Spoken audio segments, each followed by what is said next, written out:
بسم الله الرحمن الرحيم. الحمد لله، الصلاة والسلام على رسول الله محمد وآله وصحبه ومن اهتدى بهداه. اللهم أرنا الحق حقا وارزقنا اتباعه، وأرنا الباطل باطلا وارزقنا اجتنابه. لتفسير سورة النساء داين آياتي 163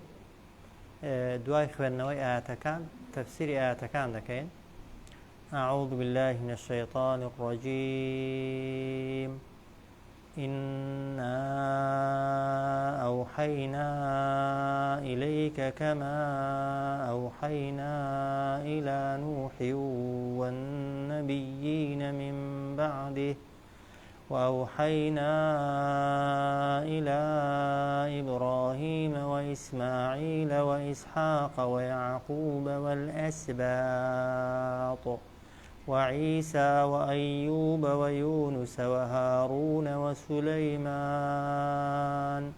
وآتينا داود زبورا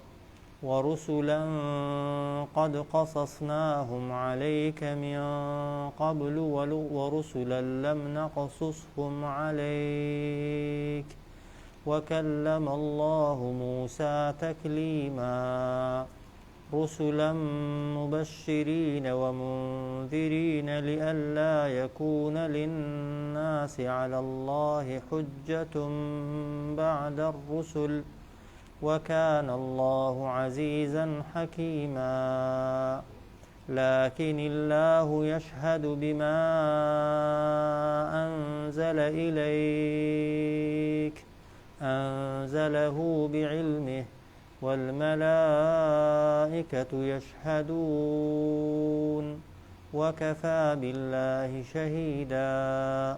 إن الذين كفروا وصدوا عن سبيل الله قد ضلوا ضلالا بعيدا إن الذين كفروا وظلموا لم يكن الله ليغفر لهم ولا ليهديهم طريقا إلا طريق جهنم خالدين فيها أبدا وكان ذلك على الله يسيرا يا أيها الناس قد جاءكم الرسول بالحق من ربكم فآمنوا خيرا لكم وإن تكفروا فإن لله ما في السماوات والأرض وكان الله عليما حكيما. آياتي 163 دفرمت إنا أوحينا إليك. إنا بقمان إما أوحينا نقامان كردوا وحيمان ناردوا إليك بولايتو أي محمد صلى الله عليه وسلم كما هروك أوحينا إلى نوح وحيمان كردبو نقامان كردبو بولاي نوح سلام إخوائي لسر بيشوتر والنبيين من بعده ووحي نقاش من ناردبو بولاي أو پیغمبراني كبدواي نوح پیغمبر دا هاتبون وأوحينا إلى إبراهيم وهروها وحي نقاش من نارد بولاي إبراهيم سلام إخوائي لبه وإسماعيل بولاي إسماعيل كري وإسحاق وهروها بولاي إسحاق ويعقوب وهروها بولاي يعقوبش ككري إسحاق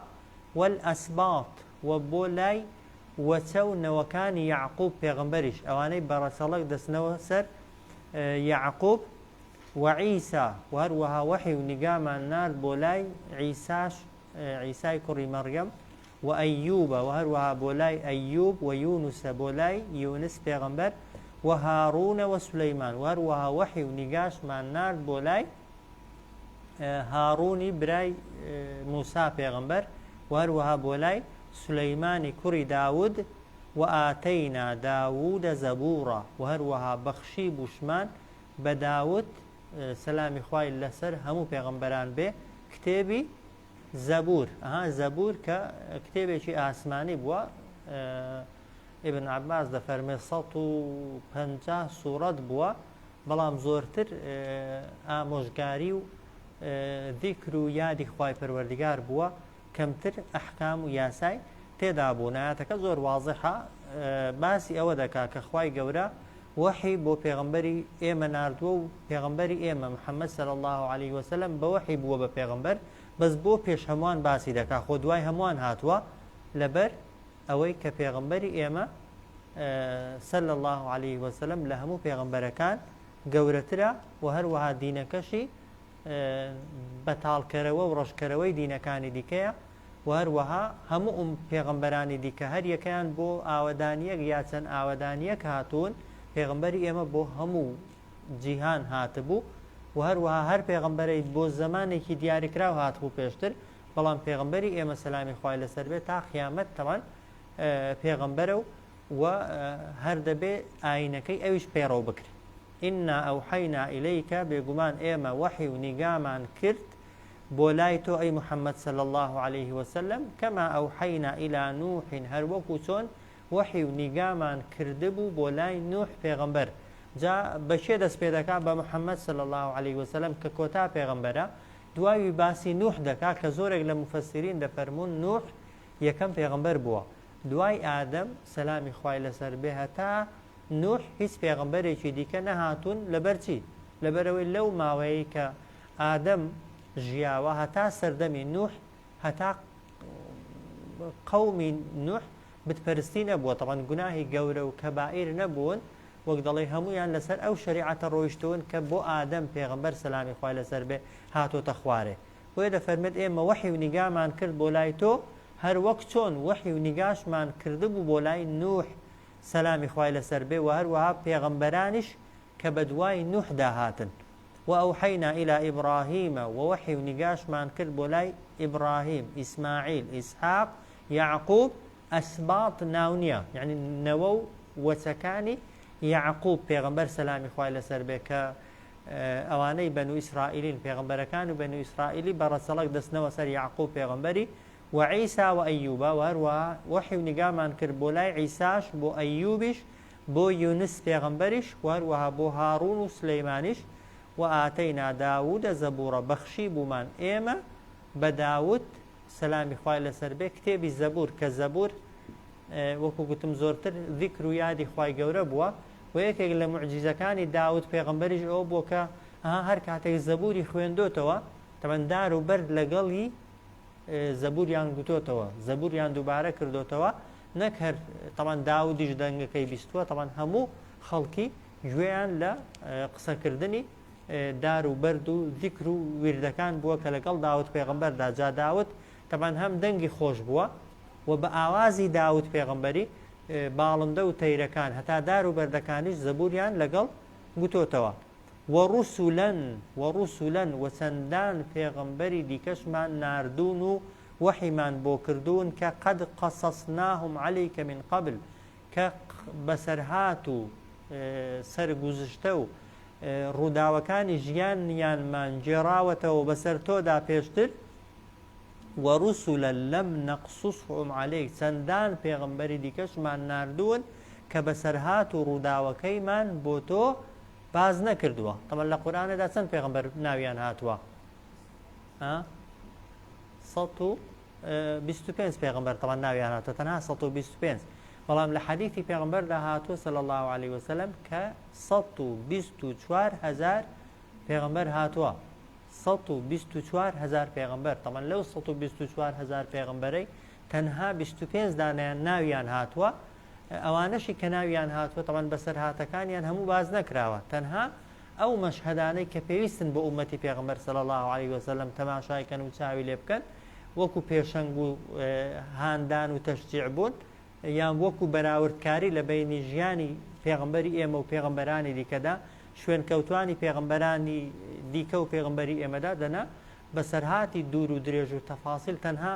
مەسەلەن زۆرترین بەسەرهات لە قورئانەدا باس کرابێ ئەوەی موسا پێغەمبەرە کە زۆر دووبارە دەبێتەوە ئەوەی بەسەر یەک قیسەکەی تۆزێک بە وردی باس کرابێت ئەوەی یوسف پێغەمبەرە سەلامی خوای لەسەر بێ لەنا هێندێک لە پێغەمبەرەکانی دیکە تەنها مەقتەع و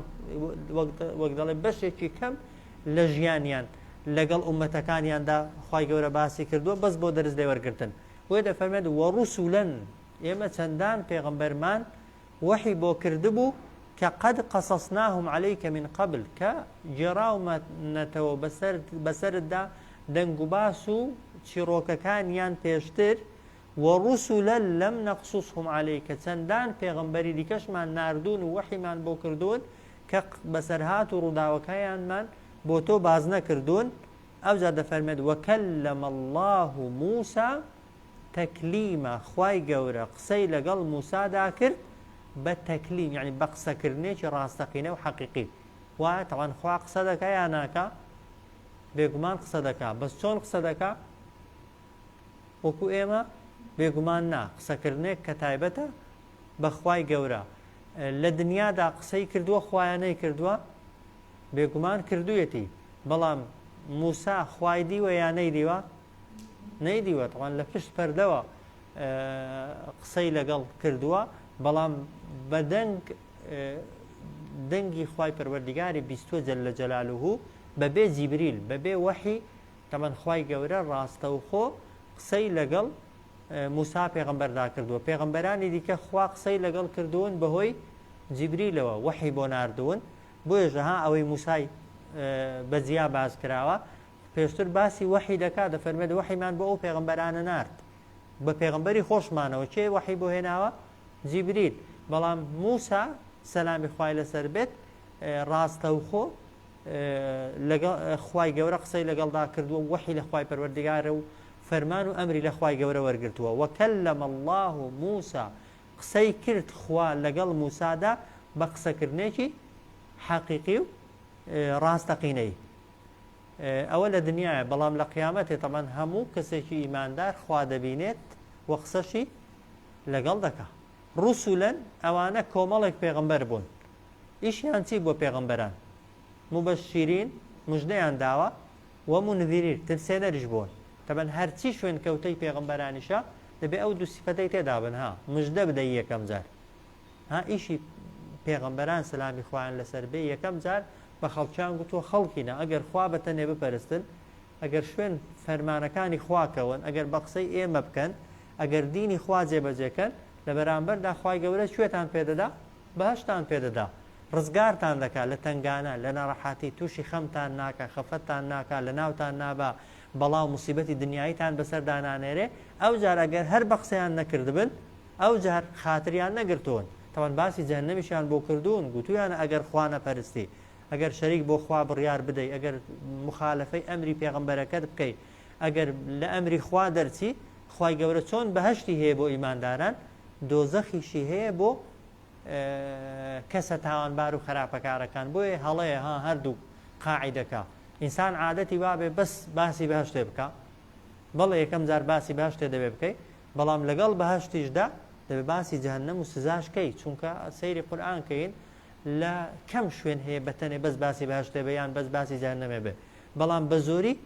خوای گەورە باسی بەهەشتێ دێنێ ئەو جار باسی جەهەنەمێ دێنێ پێغەمبەران سەلامی خوایان لەسەر بێ هەمیشە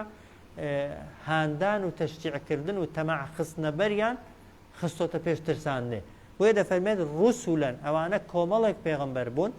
مبەشیرینە ئیشیان مژدەدان و دڵخۆشکردنی خەڵک بوو و منذیرینە و هەروەها ئیشیان ترساندن و ئاگادارکردنەوەی خەڵکی بوو بۆچی خوا پێغەمبەرانی ناردوون بۆچی پێغەمبەران مژدەشیان داوە و خەڵکیشیان ترساندووە لئەلا یەکونە لئەلا بۆ ئەوەی نەبێ لئەلا یەکونە بۆ ئەوەی نەبێ للناسی بۆ خەڵکی على الله لەسەر خوا حجەتون هیچ بەڵگەیەک بعد الرسل لە دوای ناردنی پێغەمبەران وایە ئێستا لە قیامەتێک کەس عوزری هەیە بڵێ خوایە پێغەمبەرت بۆ نەناردم بۆیە نەمزانی باشت هەیە و ئیشم بۆ نەکرد نەمزانی جەهەنەم هەیە و بۆیە خۆم لێ نەپاراست وایە کەس بەڵگەی هەیە بڵێ خوایە کتێبت بۆ نەناردم بۆیە تەمان حەڵاڵەکانم بە نمونە واجبەکانم جێبەجێ نەدەکرد و لە گوناه دوور نەدەکەوتمەوە بەڵێ لەوانەیە هەبێ بەڵام ئەگەر هەبێ خوا چۆن مامەڵەی لەگەڵ دەکا تەمان هەیە لەسەر زەوی قەوم هەیە پێغەمبەری هەر بۆ نەهات پێیان نا لەوانەیە هەبێ بەڵام یاسای هەیە خوای گەورە ئەو قەومانەی کە پێغەمبەریان بۆ نەهاتووە یان پەیامی پێغەمبەرانیان پێ نەگەیشتووە لە قیامەتێ خوای گەورە سزایان نادا تەبان ئەوە ڕەئی ئەهلی سوننە و جەماعەیە هەندێکیش لە معتەزیلە و لە ئەوەکانی دیکە فیڕەقانەکانی دیکە ڕەئیان وایە دەڵێن ئەو قەومانەی کە پێغەمبەریان بۆ نەهاتووە لە قیامەتێ خوا زیندویان دەکاتەوە حاڵێن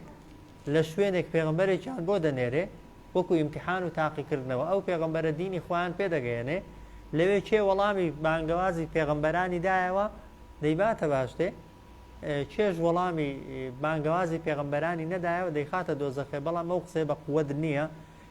ئەو ئاەتەی کە دەفەرمێت وەما كنا معذبین حتى نبعث رسولا ئێمە هیچ قەومێک سزا نادەین هەتا پێغەمبەری بۆ نەهاتبێ جا پێغەمبەری بۆش هاتبێ ئەگەر پێی نەگەی بێ لەوانەیە خۆ هەموو کەس بەنمونە لە سەردەمی عیسا پێغەمبەردا هەموو کەس پەیامی عیسای پێ نەگەیشتووە ئێستاش هەیە ها بۆ معلوماتان لە جیهاندا نەتەوە و قەوم هەنا هەر نازانن عیسا چێە و موسا چێە و محەممەد چێە و دینی خوای چێ و پێیان و شریعەت چیە ئەو جۆرە قەومانە فعلەن ئەگەر دینیان پێ نەگەیشت بێت شریعەتیان پێ نەگەیشت بێ لە قیامەتێدا مەحذورن بەڵام خوا بە شێوەی گشتی بۆ پێغەمبەرانی ناردووە بۆ وحی بۆ کردوون بۆ فەرمانی بە پێغەمبەران کردووە مژدە بدەن و خەڵکی بترسێنن تا لە قیامەتێ کەس بەڵگەی نەبێ کەس حجەی نەبێ لە قیامەتێ زۆرینەی خەڵکی ئەوەی دەخرێتە جەهەنەمێ طبعاً هەموو ئەوانە کە پەیامیان بۆ هاتووە بە زمانی خۆشیان اعتراف دەکەن دەڵێن بەڵێ خوایە پێغەمبەرت بۆ ناردین پەیامت بۆ ناردین پێغەمبەرەکە دینی تۆی پێگەیاندین بەڵام ئێمە اعترافان بە پێغەمبەرایەتیەکەی نەکرد خۆمان عینات بووین خۆمان خراپ بووین ئەنی کەسەکە اعتراف لەسەر تاوانباریەتی خۆی دەکا ئەو جار خوای گەورە دەیخاتە جەهەنەمێ بۆیە دەفەرمێت ڕوسولەن کۆمەڵێک پێغەمبەرمان ناردوون تا ببنە مبەشیرین مژدەدەر و منذیرین ترسێنەر بۆچی خوا ئەوانەی ناردوون لئەلا یەکونە بۆ ئەوەی نەبێ على للناس بۆ خەڵکی على الله لەسەر خوای حجەتون هیچ بەڵگەیەک بعد الرسل لە دوای ناردنی پێغەمبەران وكان الله عزيزا حكيما خوای گەورە عزیزە باڵادەستە چی بیەوێ دەتوانێ بیکە و حەکیمە بڕیار و یاساکانیشی لە شوێنی خۆیدان لكن الله بەڵام خوای گەورە طبعا جوولەکەکان اعترافیان بە پێغەمبەراتی محەممەد دەکرد صلی الله عليه وسلم نا مەسیحیەکان اعترافیان پێ دەکرد نا طبعا کە جوولەکەکان اعترافیان بە پێغەمبەر نەدەکرد زۆر جار پێغەمبەر خەفەتی دەخوارد دەیگوت باشە خۆ لە تەوراتدا باسی هاتنی من کراوە موسا باسی منی بۆ کردوون ئەوانە شوێنکەوتەی موساشن بۆ ئیمانم پێ ناهێنن زۆر جار خەفەتی دەخوارد مەسەن لە ئینجیلدا باسی پێغەمبەراتی من کراوە عیساش باسی منی کردووە عیسا ئیمانی بە من هەبووە کە دەیدی جوولەکە و مەسیحیەکان ئیمانی پێ ناهێنن زۆر جار خەفەتی دەخوارد خوای گەورە بۆ دڵنەواییکردنی پێغەمبەر دەفەرمێت لكن الله بەڵام خوا یعنی ئەگەر خەڵکیش ئیمانت پێ نەهێن و شاهدی پێغەمبەرایەتیەکەت نەدەن لكن الله بەڵام خوا يشهد شاهدە ئاگادارە بما أنزل إليك بەوەی کەچی نێردراوەتە خوارێ بۆ تۆ ئاگاداری ئەو وەحی و نیگایە کە نێردراوە بۆ تۆ ڕەوانە کراوە بۆ تۆ بۆ دەیزانێ خوا چونکە ئەنزەلەه بعلمی خوای گەورە بە زانستی خۆی وەحی بۆ تۆ ناردووە بەس علمی خۆی کتێبی بۆ تۆ ناردووە والمەلائکەة یەشهەدون فریشتەکانیش هەر هەمویان شاهدی دەدەن لەسەر پێغەمبەرایەتیەکەت و لەسەر ئەو وەحیەی کە بۆت هاتووە وەکەفا بالله شەهیدە بەسیشە خوای گەورە شاهیدت بێ ئەگەر کەسی شاهدیت بۆ نەدا مادام خوا شاهدی پێغەمبەرایەتیەکەت دەدا بەسێتی جاوە هەر بۆ پێغەمبەر وان نییە ها ئەتۆ ئەگەر یەقینت هەبوو ئەتۆ بنمونە لە شتێکدا لەسەر حەقی ئەگەر خەڵک تەئیدی نەکردی دەبێت سات ببیەوە لە حەقەکەی خۆت بێگومان نەخێر گرنگەوەی ئینسان ئەوەی دەیکا ئەوەی دەیڵێ خوا لێی ڕازی بێ ها ئەگەر خوا لێی ڕازی بوو با خەڵک هەموو لێی ناڕازی بێ با خوا پێی خۆش بێ خەڵک هەموو پێی ناخۆش بێ با خەڵک هەموو بە ناڕاستی بزانێ گرنگەوەی تۆ لە بینی خۆت و خوادا ئەو ئیشەی کردوتە ئەو قسەی کە دەیڵێ ڕاز بێ بۆیە دەفەرمێت لكن الله بەڵام خوا يشهد بما أنزل إليك شاهدة لسر أو وحي ونقاي كروانك راوبوتو أنزله بعلمه بو خوي أو كتاب وحي ناردو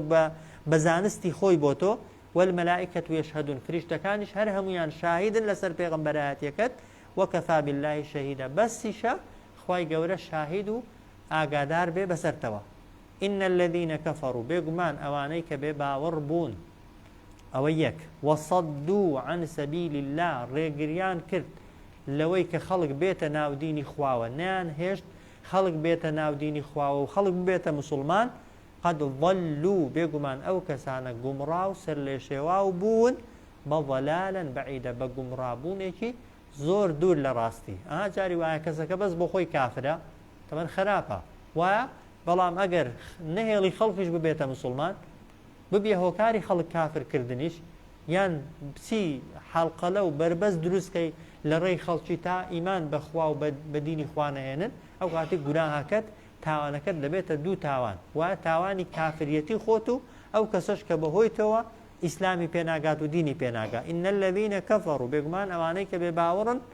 وایە چۆن لە ئیمان داوە ئەگەر ئێستا بەهۆی تۆ کەسێک ئیمان بێنێ تەوان دەبیە شەریکی هەموو چاکەکانی وی وایە ئەگەر ئینسان ببێتە هۆکاری بێدینبوونی کەسێکی بەهۆی تۆ کەسێک ئیمان نەهێنێ یا کەسێک ئیماندارە ببێتە بێباوەڕ یا بەهۆی تۆ گوناه دەکات بەهۆی لە تۆ فێری گوناه دەبێ بێگومان ئەو کاتیش ئینسان لە گوناهەکەیدا دەبێتە شەریک. بێگومان ئەوانەی کە بێباوەڕن ڕێگریش دەکەن لەوەی کە خەڵک بێتە ناو دینی خواوە قەد ضەلوا ضەلالەن بەعیدە بێگومان ئەوانە گومڕابوون بە گومڕابوونێکی زۆر دوور لە ڕاستی. ئین الذین کەفەڕوا بێگومان ئەوانەی کە بێباوەڕ بوون ئەوە یەک ئەو جا دەفەرمێت وەظەلەموو ستەمکاریش بوون بێباوەڕی وا هەیە ئیشی ئەوەیە بۆ خۆی کافرە خەڵکیش کافرکە نێڵی خەڵکیش ببێتە مسلمان وایە هەندێک کافری دیکەمان هەنە کافریشن زاڵمیشن بێدینیشن بێباوەڕیشن بە پێغەمبەران و بە شەریعەتی خوا زوڵمیش لە عەبدەکانی خوای گەورە دەکەن ئەوانش گوناهەکەیان دوو گوناهە ئین الذین کەفەڕوا ئین الذین کەفەڕوا بێگومان ئەوانەی کە بێباوەڕ بوون لە دنیایە وەظەلەموو وەستەمکاریش بوون یعنی هەر هەتامان لە دنیادا لەم یەکن الله لیەغفر لەهم خوای گەورە بە ڕەوای دانەناوە لەو جۆرە کەسانە خۆش بێ خوای گەورە نەیکردۆتە یاسا نەیکردۆتە قاعیدە نەیکردۆتە بڕیار لەو کەسانە خۆش بێ ئەوە یەک وەلا لیهدیەهم طەریقا وەنەشی کردۆتە عادەت ڕێنمونیان کە بۆ هیچ ڕێگایەک. ئین الذین کەفەڕوا وەظەلەموو بێگومان ئەوانەی بێباوەڕ بوون و ستەمیان کرد لەم یەکن الله لیەغفر لەهم خوای گەورە دای نەناوە لەسەر خۆی نەیکردۆتە بڕیار لەسەر خۆی کە لێیان خۆش ببێ ئەوە کەسێکە کە کافرە و بە کافری دەمرێ زاڵمە و بە زاڵمی دەمرێت تەوبەی نەکردووە پەشیمان نەبووتەوە ئەو جۆرە کەسانە ئەگەر کافرن و زاڵمن بەو کافریەتی و زاڵمیەتی خۆیانەوە بمرن خوای گەورە هیچ قاعیدە و یاسایەکی نییە تا لەو جۆرە کەسانە خۆش بێ بۆ کەسی ئیماندار وانە حەدیثمان هەیە ئەگەر پڕاوپڕ بە زەوی و ئاسمان گوناهت هەبن وایە بەس ئیماندار بێ وایە مردبیشی تەوبەشت نەکرد بێ بەڵام ئیمانت هەیە بەس گوناهەکانت کوفر نین شیرک نین دەگونجێ بە طەریقەیەک بە ڕێگایەک لە ڕێگاکان بە فەضلی خۆی بە ڕەحمەتی خۆی بە شەفاعەتی خزمێکت بە شەفاعەتی پێغەمبەرێک بە شەفاعەتی پیاوچاکێک بە شەفاعەتی قورئان ڕۆژوو بە تکای کەسێک ڕزگارت کا وایە بە سزایەکی ناو قەبر پاکت کاتەوە بە سزایەکی ئاگر خاوێنت کاتەوە بەس کەسێک بە کافری و بە زاڵمی دەمرێت و تەوبەی ناکە خوای گەورە هیچ قاعیدە و یاسایەکی نییە دای نەناوە لەسەر خۆی ئەو کەسە لەو کەسە خۆش بێ وەلا لیهدیهم طەریقا وە ڕێنمونیشیان ناکات بۆ هیچ ڕێگایەک ئیلا طەریقە جەهەنەمە تەنها بۆ ڕێگایەک ڕێنمونیان دەکا تەنها ڕێگایەکیان پیشان دەدا پاڵیان پێوەدەنێ بۆ ڕێگایەک کە ڕێگای دۆزەخە ئەو جار خالیدینە فیها ئەبەدا لەو جەهەنەم و دۆزەخەشدا دەمێننەوە بە هەمیشەیی و بە هەتایی وكان ذلك على الله يسيرا ئەوە یعنی سزادانی کەسی کافر بە دۆزەخ هێشتنەوەی کەسی کافر لە ناو دۆزەخدا على الله لەسەر خوا و بۆ خوا يسيرا زۆر ئاسانە. يا أيها الناس أي خەڵکینە قد جاءكم الرسول بالحق من ربكم بێگومان هات بۆتان ئەو پێغەمبەرە سەلامی خوای لەسەر بێ بالحەقی بەڕاستیەوە ڕاستی بۆ هێناون من ربكم لەلایەن پەروەردگاریشەوە ڕاستیەکەی بۆ هێناون نەک لەلایەن خۆیەوە ئامۆژگاریەکی زۆر نەرم و دڵسۆزانە. يا أيها الناس أي خەڵکینە وایە قد جاءكم الرسول بالحق من ربكم بێگومان هات بۆ ئێوە بۆ قەومەکانی دیکە پێغەمبەرانی دیکە هات بوون وایە بەڵام هاتووە بۆ ئێوەش ئەو پێغەمبەرە بالحق من ربكم بەڕاستیەک لەلایەن پەروەردگارتانەوە بۆیە چی بکەن فآمنوا خيرا لكم ئیمانی پێبێنن زۆر باشتر و چاکترە بۆ ئێوە ئەدی وئین تەکفڕوا ئەگەر بێ باوەڕ بوون و ئیمانی پێنەهێنن چێ زەرەر دەکەن وئین تەکفڕوا ئەگەر بێ باوەڕ بوون فإن لله بێگومان هی خوایە ما في السماوات وما في الأرض هەرچی لە ئاسمانەکان و لە زەویدا یعنی ئەگەر ئێوەش نەبنە شوێن کەوتەی پێغەمبەر و ئیمان بە پێغەمبەر نەهێنن صلی الله عليه وسلم دروستکراوەکانی دیکەی ئاسمان و زەوی هەمویان عەبدی خوان هەمویان بەندەی خوان هەمویان شاهدی